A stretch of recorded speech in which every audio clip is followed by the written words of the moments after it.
Fuck yeah, bro.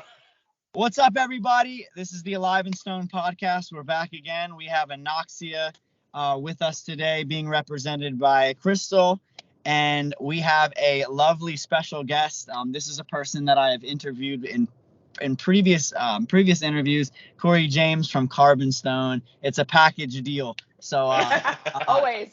We're so happy to have you, man. This is really cool. So Thank so you. I'm gonna go ahead and just kind of jump right into it. So the band started in Sparrows Point in 2004. Yes. And I'm going to go ahead and say that this was not an easy start at the beginning. There was definitely some lineup changes, definitely a lot of things going on to solidify the lineup, right? Oh yeah. As all local groups start out, it's kind of a stretch. If you can go ahead and give us a little bit of a brief history on kind of how the band was formed, kind of what your vision was going into it, and kind of how the band has got to this point in terms of lineup and just the overall vision. Go ahead, you have the floor. So it's kind of it's a huge spectrum, but I'll kind of give you the Cliff Notes version. I didn't really have a vision when I started this. Like I got a keyboard in 2004 and I wanted to learn how to play, and I love to sing. I've been singing my whole life. And I come from a karaoke background, believe it or not. So it was really hard for me to find my own voice, and my original members were already kind of in an established band-ish. Right. But I showed up at one of their practices basically, and what happened was they kicked their singer out for me. That was fun. I've been on the receiving end of that, but they didn't replace me. Oh shit. Yeah, so I mean, it is what it is. Tough. Yeah, I mean, it was tough, but they were brothers too, so it was kind of like really weird. Different style of music, and they weren't really going anywhere, so I stepped in, and then the roller coaster began. So then you got to figure out how you're gonna write songs. You got to figure out how you just do everything. Yeah. And I consider myself more of like a modern day Maynard James Keenan, because I let the music kind of talk to me, So a lot of people don't do that. You see people that write piano songs and then they write to that, or they write their guitar riffs and they write to that, and then everybody else writes around it. Me, I'm the complete opposite. I let everybody write their part, and then I come in and do my thing. Yep. That's great. So that's pretty crazy. But we've had probably about 4 or 5 different drummers. Wow. I've had 3 different bass players, and I've had a handful of guitars, and then I don't know, about 2013 we were doing really great and things just kind of came to a standstill. So that's what started what I call the quiet. Everything just got silent. And yeah, we were that way for a good 8 years. And then I said, well, the only way I'm ever going to have control of my music again is if I take control of it. So now Anoxia has a gimmick. It's amazing. It is amazing how when you say take control of the music. Yeah. Such an important thing. Now, let me just go ahead and make sure I'm not putting my own I guess experience in place of something that isn't exactly fact here. When you say take control, you mean like you were writing maybe the guitar parts or the bass parts, or you're pretty much doing a lot. It's kind of so 50-50.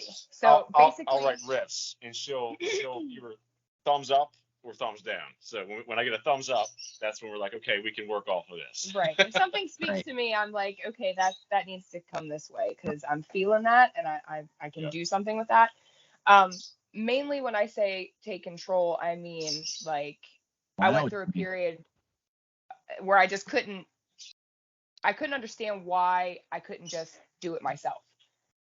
So instead of allowing other band members to control whether I was going to make music or not,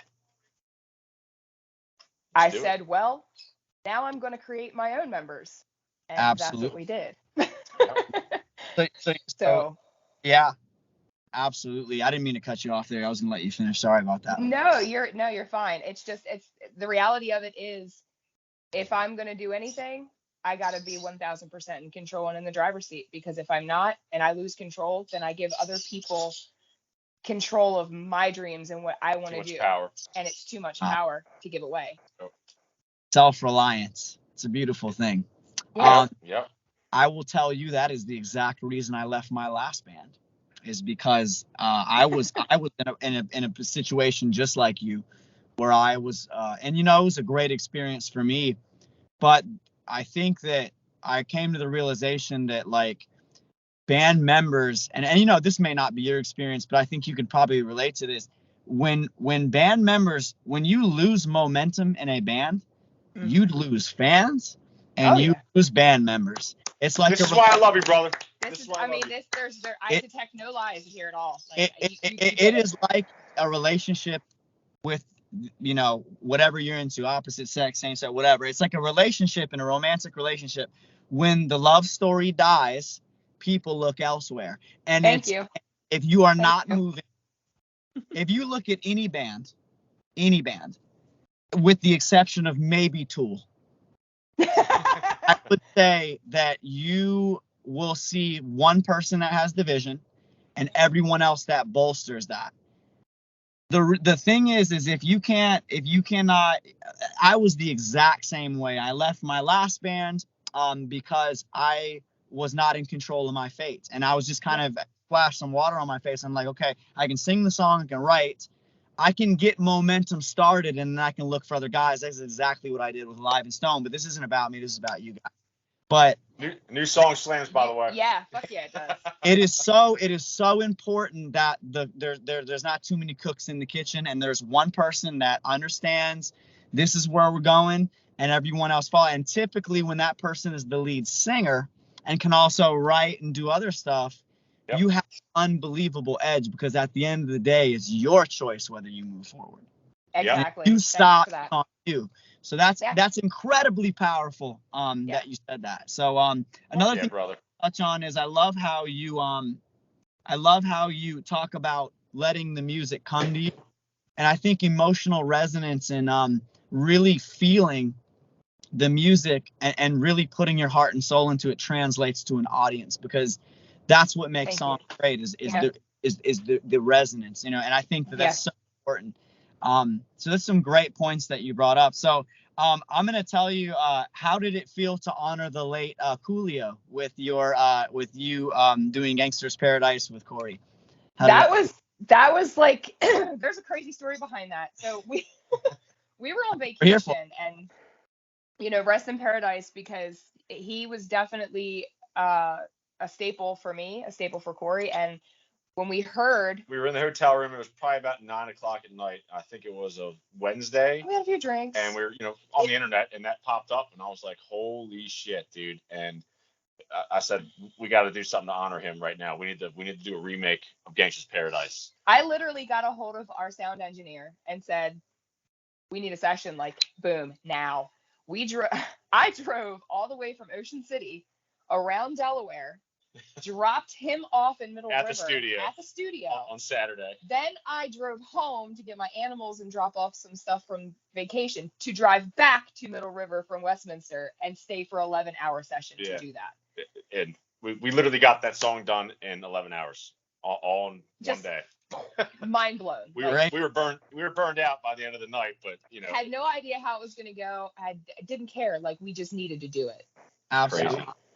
Absolutely, man. That is kick ass. That is quite a story. And also, you had a Fleetwood Mac cover that you did, or Stevie Nicks. I did. That was really cool. Thank you. For you? What's that? Is she a big influence for you? She's a huge influence for me. Like, I can't tell you, like, my mom and I, my mom's a huge influence growing up with just music in general. Like, I've played flute my whole life. I'm a total orchestra and band geek.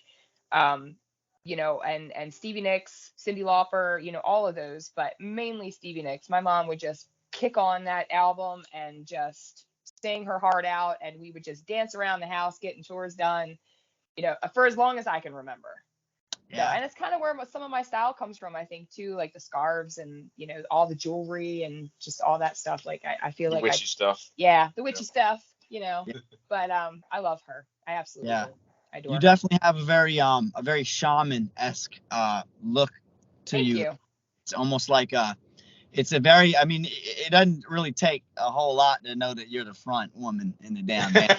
Thank you. I take I mean, pride in it's that. the dread and the cool shit, man. It looks incredibly elegant and beautiful as well. So I encourage the ladies out there to consider dreadlocks are a very, very, very, very feminine, very beautiful hairstyle for women. Thank you. Take my fucking maintenance. I just got these. Like, I love these because I can change them when I want, and I don't have to worry about dyeing my hair all the time.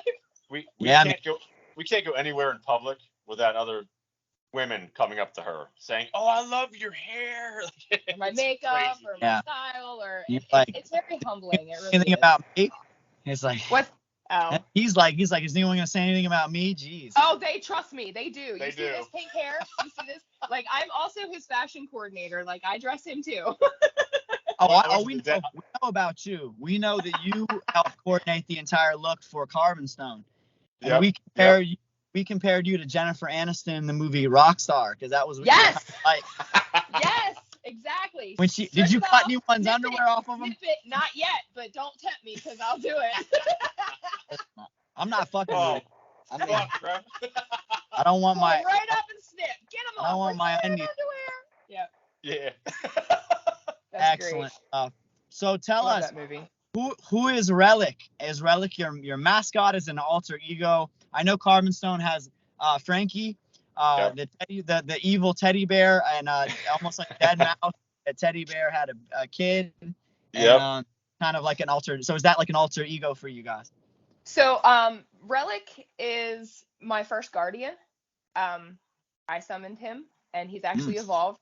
He's evolved once. He looked different in the Dreams video than he did in the Tears video. Yep.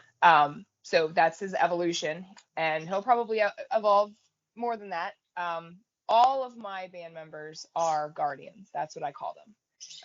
They wear the mask, they play the part, they do their job, and we have a good time. Yeah. That's killer, man. I mean, and this is poetic justice at its finest, because I even remember, looking for members and like kind of I got the first like 5 or 6 songs done on my own, and then wanted to look for guys but these guys are special because they really, really added so much more to our band than I could have done on my own. And they're awesome. guys. That's important. But it was a crazy thing because I was like, am I an asshole for this? Am I an asshole for wanting to just do all this myself and just get these guys in here with one vision? Like, absolutely not.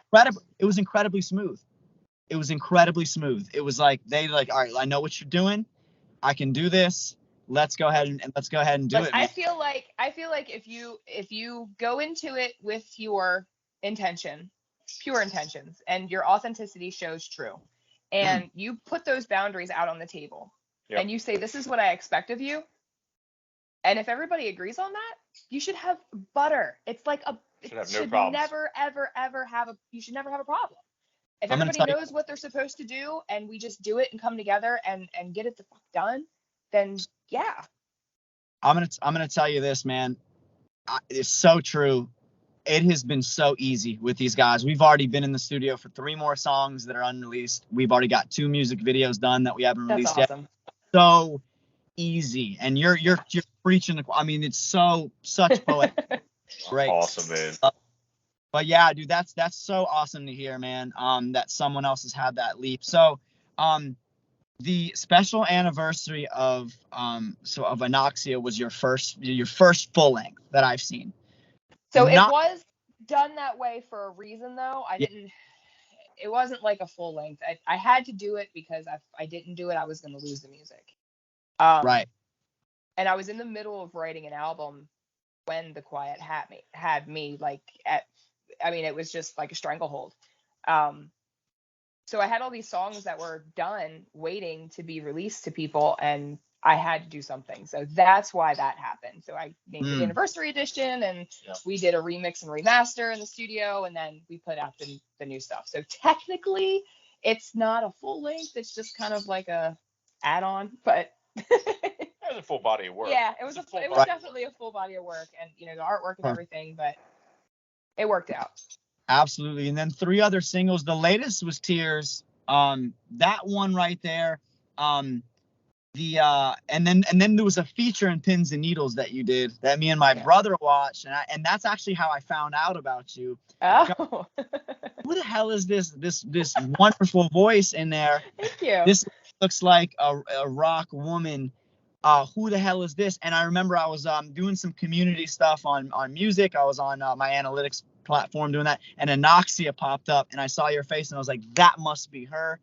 I got it with her because that's got to be Corey's wife. And I was totally intrigued when you were ripping people's underwears off their asses. So I was like, yeah, man, I gotta talk to her. But yeah, so that's super cool. So with Tears, the latest, a lot of industrial metal influence. I mean, not industrial metal, but I would say more industrial rock. I love the synths. I see a lot of parallels between Carbonstone and what you do. I definitely can tell that you share a similar taste.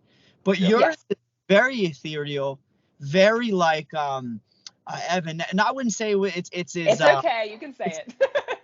It's not as operatic and graceful as there's definitely some grit, and there's definitely some I would compare it more to like there's more emotional substance, like someone like I wouldn't say a Flyleaf, but I would say more Lacuna Coil-esque. Yes. More there's a little bit harder edge there. Definitely some vibes coming from there. What would you say was like your biggest influences for rock music? I know that Stevie Nicks and Cyndi Lauper were some huge influences, but what really made you really want to pursue rock music, and what really influenced you to want to sing in that genre? Pat Benatar. Benatar. Yeah. Don't give a damn about her. I love her. I mean, I do. I was a huge fan of like the Billie Jean movie, like everything about her. She's just, I love her, and I feel like we as women don't have to sound so sweet all the time, but we also don't have to sound like all these guys out there either. So there's a common medium between. If I wanted to learn how to scream, I could, obviously, but I have such a large range. Sometimes I don't know where I want to go with it, but rock music to me is power. It's powerful. I don't know. I can't explain it. It's definitely a high that I just can't explain. Supposed to be powerful for the artist and the listener. Yeah, I mean, I can sing Bette Midler's The Rose all day long and it still be powerful, but when you get that rock behind it, it's so just punchy, demanding. Like, that's I don't know. And it's unapologetic. It's it's rebellious. It's it is everyone gets to say what they want to say, and you give other people the strength to be what they want to be. And absolutely, I feel like more than ever, being able to say what you want to say, I think is needed more than anything. I'm definitely a person that believes in that. And so that's fantastic. Did you know that Pat Benatar was turned down from like 28 different labels when she started? And there was two of them. She was turned down by everybody. And she was like, you know what? Fuck it. I'm going to release these records independently. Yep. I think is what happened. And she just did her own thing. And she really was what she sung about. She was the artist behind the stage that she said, that she sang about, Exactly. And she was one. Yeah, man. And I follow her and her husband like religiously, and like I love everything they bring, just all of it. I just love it, all of it. Yes, man. All right. Now that we kind of got a little bit of I don't want to take you guys up today because I know it's a Saturday. But I wanted to say that it's really cool that we moved through the music.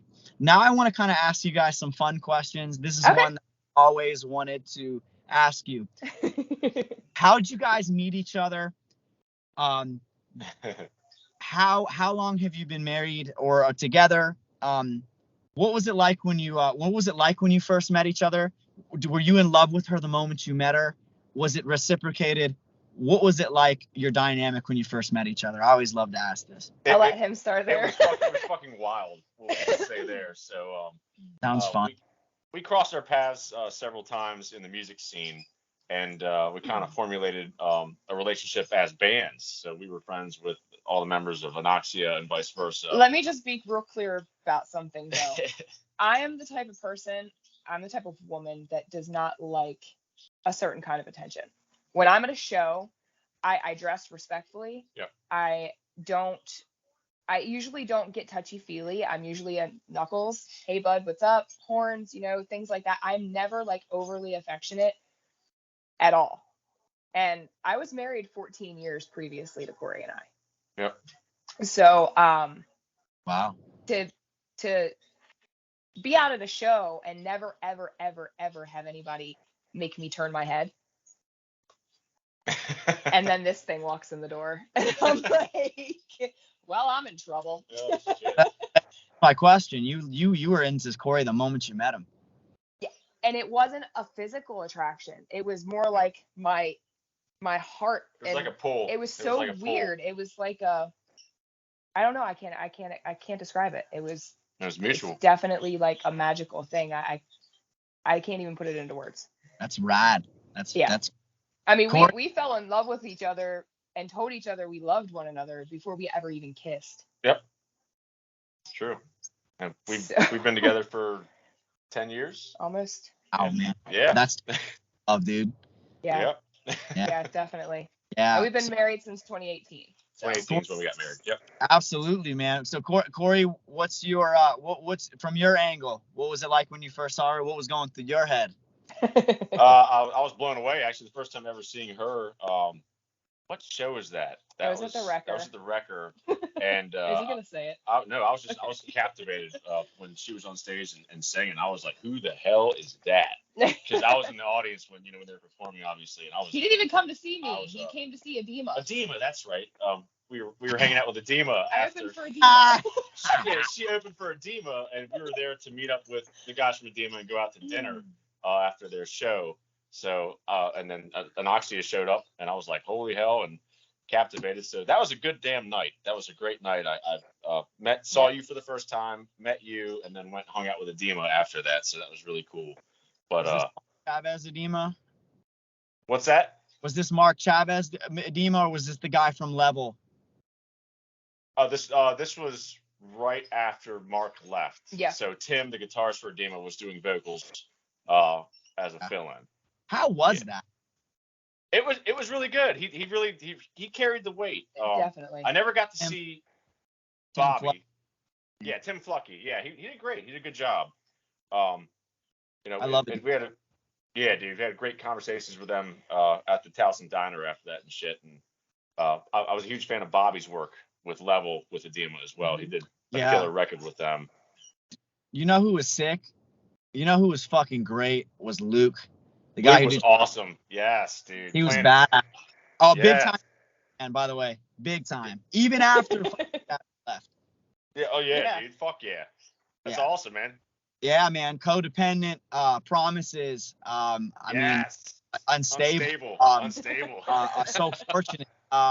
Shoot the arrows. And I love, dude, Waiting for Daylight. All the shit that Bobby did. Kill that. Whole album was just fantastic. I loved them. I always loved them. It's not even available on fucking iTunes. All their albums are available on iTunes. Okay. YouTube. Well, I'll tell you right now that I'm friends with Bobby too on social media, and Bobby and the guys in Adema, it ain't good. It's not good. So this is unfortunate. Yeah, it is, man. But I mean, I guess you just got to take it for what it is. I mean, they left a mark on me for sure, and I guess the best you can do is just try to make the best music you can and try to honor it. Like the thing I loved about Adema was like none of them were really high range singers, which was not. I'm not a high range guy at all.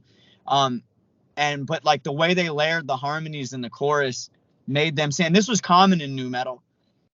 The way they would harmonize where they would sing the top line lower, but they would have the harmonies a little higher.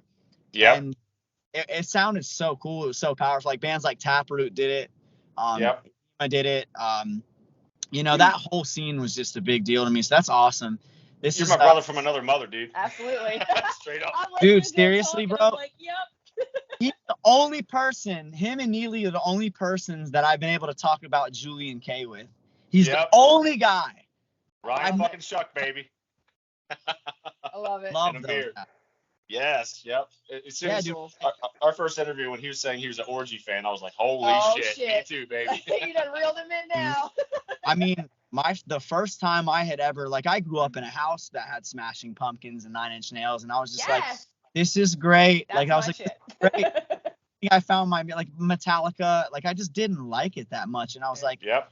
I'll never forget when I saw Blue Monday for the first time. I was like, who the fuck are those guys? Yeah.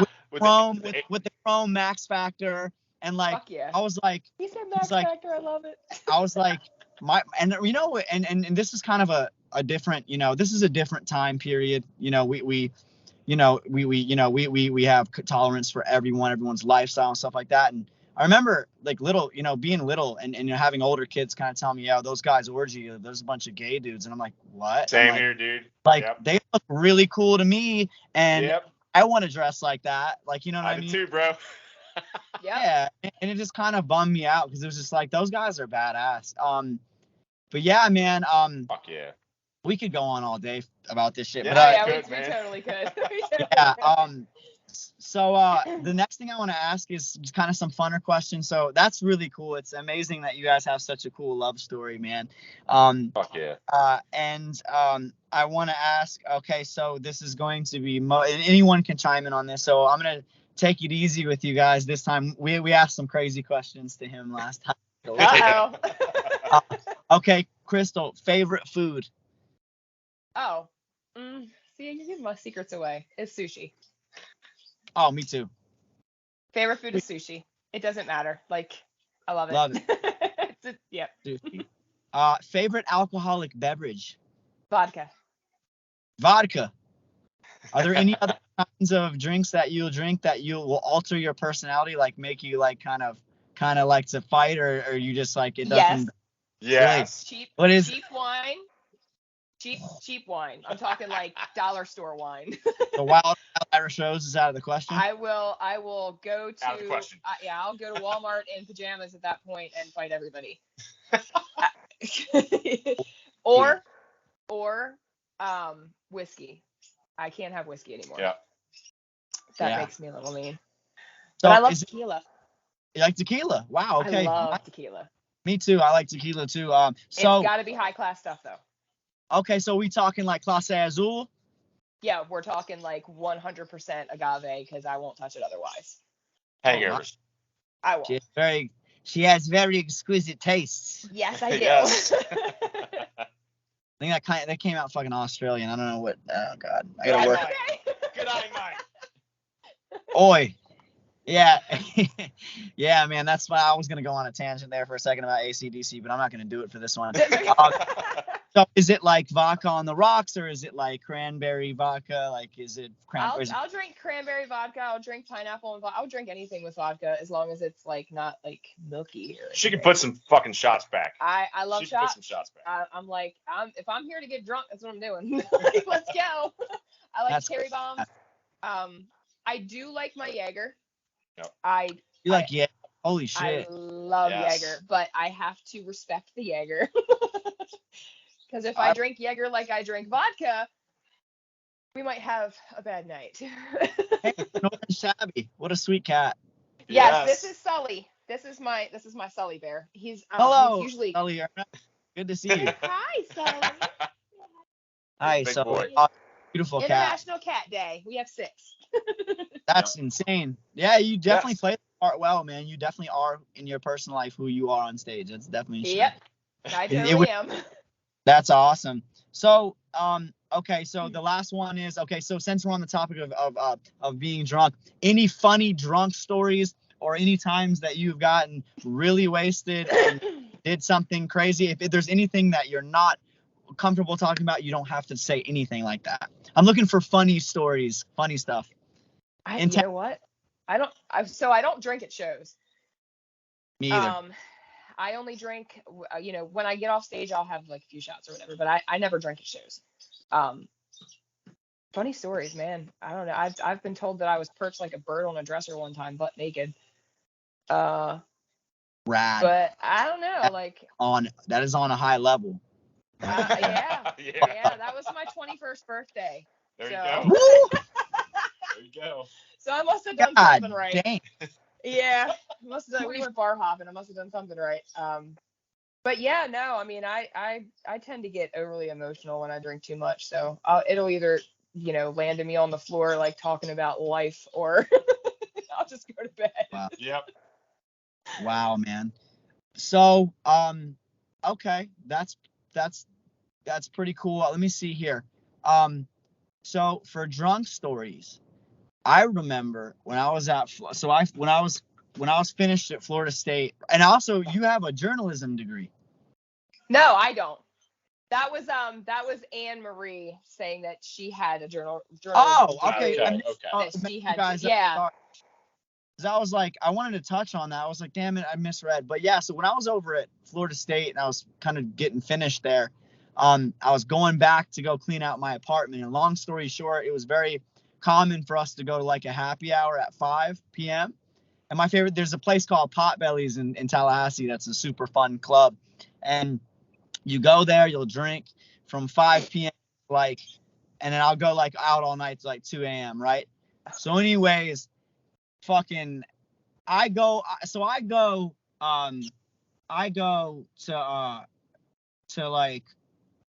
like 2 a.m. right? Or drinking the whole fucking time. And at some point I underestimate how drunk I was. Don't we all? Whatever happened, I must have been okay, because some girl and me were kind of we're having a good time, and she just took me by the hand and she's like, grab a taxi. She's like, we're going back to your place. And I'm like, all right, sweet, this is gonna be awesome. Get back, and I'm like, this doesn't happen that often, but yeah. So anyway, we're going back to the house. We get in there, and nature's kind of taking its course and stuff like that. And I go to pull my pants off, and I'm just like, for the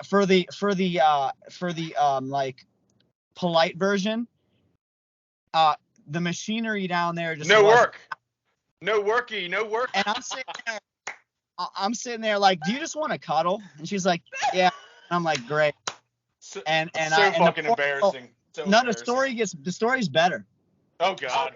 I wake up at like 7 a.m.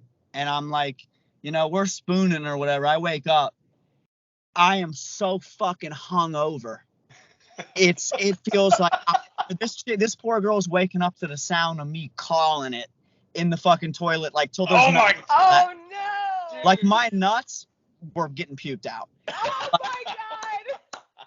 It sounded like the fucking Exorcist was in there. Like I was getting demons. I feel the pain, brother. Oh God. And it was like one of those ones where you hadn't drank in like 3 months. Like I was heavy into bodybuilding and working out back then. So like I had been on a diet for a while, and it's like I went out drinking that night and underestimated my tolerance, and like I was puking all day. Dude, oh man, I've been there, dude. Wicked. It was one of those hangovers where it's like, don't drink anything because it's coming right back up. You try to drink the water to hydrate, and you puke that back up too, man. Oh my God, dude! I was like puking up. Pickle juice. I was puking up shit I ate like 10 years ago. It was wicked. So like, dude, it was a wicked time. But yeah, man, like, I would say that's probably the drunkest I've ever. That's probably the craziest shit I've ever had, which is pretty light. But yeah, man. So terrible. Yeah, terrible. But yeah, we always like to have a good solid story.